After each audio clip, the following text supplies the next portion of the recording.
Oduu baay'ee nama gaddisiisaadhaan obboleettiin keenya faarfattuu Yemisiraachi dadhabbii biyya lafaa kanarraa du'aan boqotteetti. Ji'oota muraasa dura dhukkuba kaanseriin qabamtee biyya alaatti yaalamaa kan turte irraa damdamattee gara biyyaatti deebitee turte.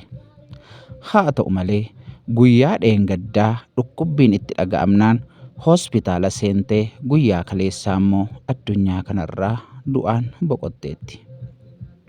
Waaqayyo maatii fi firootan ishee hundumaa haa jajjabeessu jenna.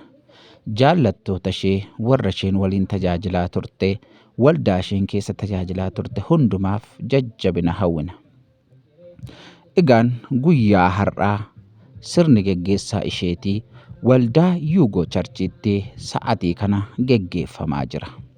Maatiif jaallattoonni ishee akkasuma firoonni ishee hundumtuu bakka sanatti argamanii geggeessuutti jiru.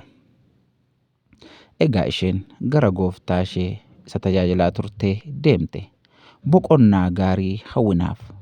Utuu gooftaa tajaajilanii, utuu maqaa isaa waamanii, utuu isa jajatanii, utuu mana isaa keessa jiraatanii gara isaa deemuun eebba guddaadha. Waaqayyo warra utuu mana isaa tajaajilluu, utuu mana isaa keessa hojjennuu gara isaa deemnu nu haa taasisu. Waaqayyo maatiif firootan ishee hundumaaf jajjabina haa kennu jennaa. Egaan asumaan dhaamsi keenya bara jiraannu hundumaatti hojii Waaqayyoo hojjennee haa dabarruun dhaamsa keenya dhaamsa gonfoo miidiyaati. Eebbifamaa. Shalom.